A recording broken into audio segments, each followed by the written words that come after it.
ओम नमो भगवते वासुदेवाय नमः। नमस्कार बंधुगण आपण मानक आम यूट्यूब चैनल को स्वागत।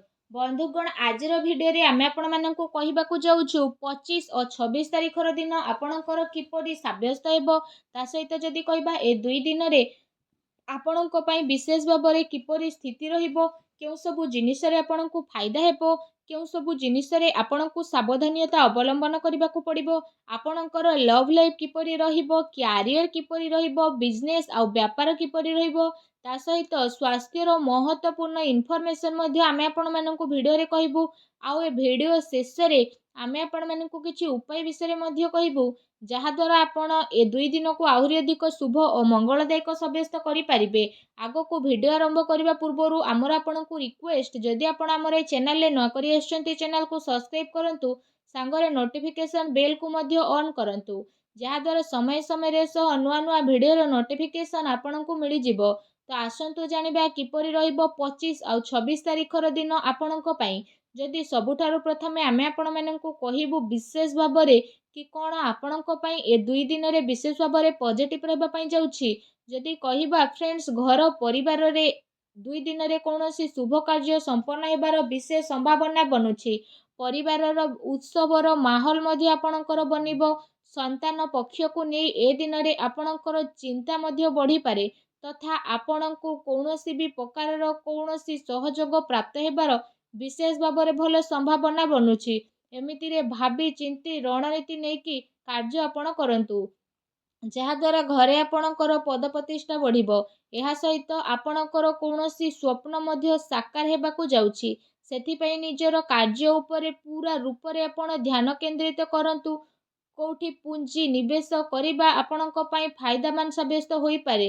ବିଦ୍ୟାର୍ଥୀ ବର୍ଗଙ୍କୁ ପ୍ରତିଯୋଗିତା ସମ୍ବନ୍ଧିତ ପରୀକ୍ଷାରେ ଉଚିତ ପରିଣାମ ମଧ୍ୟ ଏ ଦିନରେ ହାସିଲ ହୋଇଯିବ। ତା ସହିତ ଏ ଦିନରେ ଆପଣଙ୍କର ସବୁ କାର୍ଯ୍ୟ ବହୁତ ଆସାନୀରେ ସମ୍ପନ୍ନ ହେବା ଦ୍ୱାରା ମନରେ ପ୍ରସନ୍ନତା ଏବଂ ତାଜାପଣ ଅନୁଭବ ହେବ। ଅଚାନକ ହିଁ କୌଣସି ଆର୍ଥିକ ସମସ୍ୟା ଆସିବା ଦ୍ୱାରା ଆପଣ ନିଜେ ନିଜକୁ ଚିନ୍ତାମୁକ୍ତ ମଧ୍ୟ ବିଶେଷ ଭାବରେ ଅନୁଭବ କରିବେ। ଏ ସମୟରେ ଗ୍ରହଙ୍କର ସ୍ଥିତି ଆପଣଙ୍କର ବ୍ୟକ୍ତିତ୍ୱକୁ ପ୍ରଭାବିତ ମଧ୍ୟ କରିବ। ତା ସହିତ ଘର କିମ୍ବା ସମାଜରେ ଆପଣଙ୍କୁ ନିଜର ଯୋଗ୍ୟତା ଦ୍ୱାରା ମାନ ସମ୍ମାନ ମଧ୍ୟ ପ୍ରାପ୍ତ ହେବ। ଧାର୍ମିକ ଏବଂ ଆଧ୍ୟାତ୍ମିକ କ୍ଷେତ୍ରରେ ବିଶେଷ ଭାବରେ ଆପଣଙ୍କର ବିଶେଷ ରୁଚି ମଧ୍ୟ ରହିବ। ଏସବୁ କାରଣରୁ ଆପଣଙ୍କର ଭାବନା ବହୁତ ଅଧିକ ସକାରାତ୍ମକ ଏବଂ ସନ୍ତୁଳିତ ମଧ୍ୟ ବନି ରହିବ। ଏହା ସହିତ ଯଦି କହିବା ଅନ୍ୟର ପରାମର୍ଶ ଅପେକ୍ଷା ନିଜର ଯୋଗ୍ୟତା ଏବଂ କ୍ଷମତା ଉପରେ ଅଧିକ ବିଶ୍ୱାସ କରନ୍ତୁ। ଏ ଦିନ ଆପଣ ସମସ୍ତଙ୍କର ସ୍ୱପ୍ନ ଆଉ ମହତ୍ତ୍ୱ ଆକାଂକ୍ଷାକୁ ପୂରା କରିବାର ଦିନ ଅଟେ। ପୁରା ମନୋବଳ ଦ୍ୱାରା ନିଜର କାର୍ଯ୍ୟ ପ୍ରତି ଆପଣ ଏ ଦିନ ସମର୍ପିତ ରୁହନ୍ତୁ। ଏହା ସହିତ ପ୍ରପର୍ଟି ସମ୍ବନ୍ଧିତ ଅଟକି ଥିବା କାର୍ଯ୍ୟ ବିଶେଷ ଭାବରେ ଆପଣଙ୍କର ପୂରଣ ହେବ। ସେଥିପାଇଁ ନିଜର ଧ୍ୟାନ ଏସବୁରେ କେନ୍ଦ୍ରିତ କରନ୍ତୁ। ପଇସା ସମ୍ବନ୍ଧିତ ନିବେଶ ପାଇଁ ମଧ୍ୟ ଏ ଦିନ ଆପଣଙ୍କର ବହୁତ ଉତ୍ତମ ଭରା ରହିବ। ଆସନ୍ତୁ ଜାଣିବା ଏ ଦିନରେ ଆପଣଙ୍କ ପାଇଁ କ'ଣ ନେଗେଟିଭ୍ ରହିବ। ଅନାବଶ୍ୟକ କୌଣସି ବି ପ୍ରକାରର ବିବାଦ ଆପଣଙ୍କର ଉତ୍ପନ୍ନ ହେବାର ବିଶେଷ ଭାବରେ ସମ୍ଭାବନା ବନୁଛି। କୌଣସି ଅନ୍ୟ ବ୍ୟକ୍ତିଙ୍କ ଦ୍ୱାରା ଘରେ ଆପଣଙ୍କର ଚିନ୍ତାର ମାହୋଲ ମଧ୍ୟ ଦେଖିବାକୁ ମିଳିବ। ଧନ ଅଚଳ ସମ୍ପତ୍ତିକୁ ନେଇକି ବିବାଦ ଉତ୍ପନ୍ନ ହେବାର ବିଶେଷ ଭାବରେ ସମ୍ଭାବନା ବନୁଛି। ତା ସହିତ ଉତ୍ଥାନ ପତନ ଉତ୍ପନ୍ନ ହେବାର ବିଶେଷ ଭାବରେ ସମ୍ଭାବନା ରହିଛି। ତ ସେ ସବୁ ଆପଣ ବିଶେଷ ଭାବରେ ଦୂରେଇକି ରହିବା ପାଇଁ ଚେଷ୍ଟା କରିବେ। ଏହା ଆପଣଙ୍କ ପାଇଁ ବହୁତ ଭଲ ରହିବ। କେବେ କେବେ ଯଦି କହିବା ଅଳସ୍ୱାମୀ କାରଣରୁ ଆପଣଙ୍କ କାର୍ଯ୍ୟରେ ରୋକାବଟ ମଧ୍ୟ ଆସିପାରେ, ତେଣୁ ଧ୍ୟାନ ରଖନ୍ତୁ କି ଟିକେ ଭୁଲ ବୁଝାମଣା ଆପଣଙ୍କର ଲକ୍ଷ୍ୟ ଠାରୁ ଭଟକେଇ ମଧ୍ୟ ପାରେ। କୌଣସି ପ୍ରକାରର ଦ୍ୱିବିଧା ସ୍ଥିତିରେ କୌଣସି ଅନୁଭବୀ ବ୍ୟକ୍ତିର ପରାମର୍ଶ ଆପଣଙ୍କ ପାଇଁ ଫାଇଦାମାନ ରହିବ। ଏହା ସହିତ ଆପଣଙ୍କୁ ଗୋଟେ କଥାର ବିଶେଷ ରୂପରେ ଏହା ଧ୍ୟାନ ରଖିବାର ରହିଛି କି କେତେଥର କଠୋର ବାଣୀ ଦ୍ୱାରା ଆପଣ କିଛି ଲୋକଙ୍କ ଭିତରେ ଭୁଲ ବୁଝାମଣା ମଧ୍ୟ ଉତ୍ପନ୍ନ ହୋଇପାରେ। ସେଥିପାଇଁ ନିଜର କଥାବାର୍ତ୍ତାରେ ଲଚିଲାପଣ ଆପଣ ରଖନ୍ତୁ। କାମର ଅଧିକତାର ପ୍ରଭାବ ଆପଣଙ୍କ ଶରୀର ଉପରେ ବିଶେଷ ଭାବରେ ପଡ଼ିବ। ସେଥିପାଇଁ ଆପଣ ଲଗାତାର ଆରାମ କରନ୍ତୁ। ଏହା ସହିତ ଯଦି କହିବା ଇଗୋ ଏବଂ ଅତି ଆତ୍ମବିଶ୍ୱାସର ଭାବନା ଆପଣଙ୍କର ମୁଖ୍ୟ କମଜୋରି ରହିବ। ଏଥିରେ ଆପଣଙ୍କୁ କାବୁ ବନେଇ ରଖିବାର ଆବଶ୍ୟକତା ରହିଛି, କାରଣ ଏ କାରଣରୁ କିଛି ଲୋକଙ୍କ ସହ ସମ୍ବନ୍ଧ ଆପଣଙ୍କର ଖରାପ ମଧ୍ୟ ହୋଇପାରେ। ମିତ୍ରଙ୍କ ସହିତ ନିଜର ବ୍ୟର୍ଥ ଟାଇମ୍କୁ ସ୍ପେଣ୍ଡ କରନ୍ତୁ ନାହିଁ। ଏହା ସହିତ କୌଣସି ବାହାର ବ୍ୟକ୍ତିଙ୍କର ହସ୍ତକ୍ଷେପ କାରଣରୁ କିଛି ଚିନ୍ତା ମଧ୍ୟ ଘରେ ଉତ୍ପନ୍ନ ହୋଇପାରେ। ଆଉ ଘରର ବଡ଼ ବୃଦ୍ଧଙ୍କର ଅପମାନ ହେବାର ବିଶେଷ ଭାବରେ ଆଶଙ୍କା ରହିଛି। ଏହା ସହିତ ଖର୍ଚ୍ଚର ମଧ୍ୟ ଏ ଦିନରେ ଅଧିକତା ହେବା କାରଣରୁ ବଜେଟ୍ ମଧ୍ୟ ଆପଣଙ୍କର ବିଗିଡ଼ିପାରେ। ତେଣୁ ଆପଣ ସାବଧାନ ରୁହନ୍ତୁ। ଆସନ୍ତୁ ଜାଣିବା ଏ ଦିନରେ ଆପଣଙ୍କର ଲଭ୍ ଲାଇଫ୍ କିପରି ରହିବ। ପତି ପତ୍ନୀଙ୍କର ଆପୋଷିକ ମଧୁର ସମ୍ବନ୍ଧ ରହିବ। ତା ସହିତ ବ୍ୟସ୍ତତା ପରେ ମଧ୍ୟ ପରିବାର ସହ ଆପଣ ଆପଣଙ୍କର ଟାଇମ୍କୁ ସ୍ପେଣ୍ଡ କରିବେ। ଆଉ ଘରର ବାତାବରଣକୁ ଆହୁରି ଅଧିକ ଖୁସି ଭରା କରିବେ। ପରିବାର ସହିତ ମନୋରଞ୍ଜନ ଏବଂ ସପିଂରେ ଆପଣ ଆପଣଙ୍କ ଟାଇମ୍କୁ ସ୍ପେଣ୍ଡ କରିବେ। ଏହାଦ୍ୱାରା ଘରେ ଖୁସିର ମାହୋଲ ଆହୁରି ଅଧିକ ରହିବ।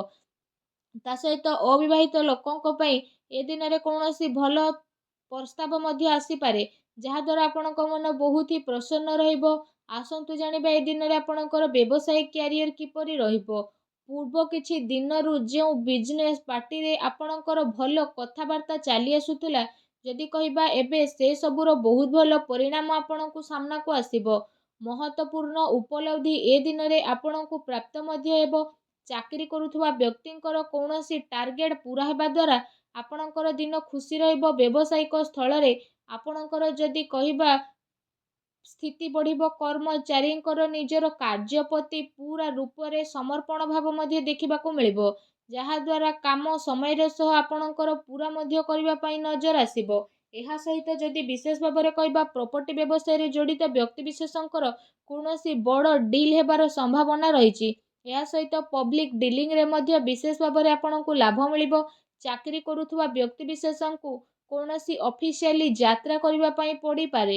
ମିଡ଼ିଆ ତଥା ମାର୍କେଟିଂ ସମ୍ବନ୍ଧିତ ବ୍ୟବସାୟ ଜଡ଼ିତ ବ୍ୟକ୍ତିବିଶେଷମାନେ ଏ ଦିନରେ କୌଣସି ମହତ୍ତ୍ୱପୂର୍ଣ୍ଣ ଉପଲବ୍ଧି ମଧ୍ୟ ହାସିଲ କରିବେ। ସେଥିପାଇଁ ନିଜର ସମ୍ପର୍କ ସୂତ୍ରଙ୍କ ସହ ଅଧିକରୁ ଅଧିକ ଟାଇମ୍କୁ ବ୍ୟତୀତ କରନ୍ତୁ। ଏହା ସହିତ ଏ ଦିନରେ ଆପଣଙ୍କୁ କାର୍ଯ୍ୟକ୍ଷେତ୍ରରେ ପରିଶ୍ରମର ଅନୁରୂପ ଉଚିତ ପରିଣାମ ମଧ୍ୟ ହାସିଲ ହେବ, ଯାହାଦ୍ୱାରା ଆପଣଙ୍କର ମନ ମଧ୍ୟ ବହୁତ ଅଧିକ ପ୍ରସନ୍ନ ରହିବ। ଆସନ୍ତୁ ଜାଣିବା ଏ 2 ଦିନରେ ଆପଣଙ୍କ ସ୍ୱାସ୍ଥ୍ୟ କିପରି ରହିବ। ଏ ଦିନରେ ଆପଣଙ୍କୁ କୌଣସି ସମୟରେ ଥକାପଣ ଏବଂ କମଜୋରି ମଧ୍ୟ ଅନୁଭବ ହୋଇପାରେ। ଏଥିପାଇଁ ଆପଣ ନିଜର ଖାଦ୍ୟପେୟ ଉପରେ ବିଶେଷ ରୂପରେ ଧ୍ୟାନ ରଖନ୍ତୁ। ତା ସହିତ ଆପଣ ଆୟୁର୍ବେଦିକ ଜିନିଷର ଅଧିକ ସେବନ କରନ୍ତୁ। ଏହା ଆପଣଙ୍କ ପାଇଁ ବହୁତ ହି ଭଲ ରହିବ। ଏହା ସହିତ ନିଜ ସ୍ୱାସ୍ଥ୍ୟକୁ ଆହୁରି ଅଧିକ ଭଲ ରଖିବା ପାଇଁ ଆପଣ ପ୍ରତ୍ୟେକ ଦିନ ଯୋଗ କରନ୍ତୁ, ବ୍ୟାୟାମ କରନ୍ତୁ, ସୁସ୍ଥ ରୁହନ୍ତୁ। ଆସନ୍ତୁ ଜାଣିବା ଏ ଦିନରେ ଆପଣଙ୍କ ପାଇଁ କ'ଣ ବିଶେଷ ଉପାୟ ରହିଛି।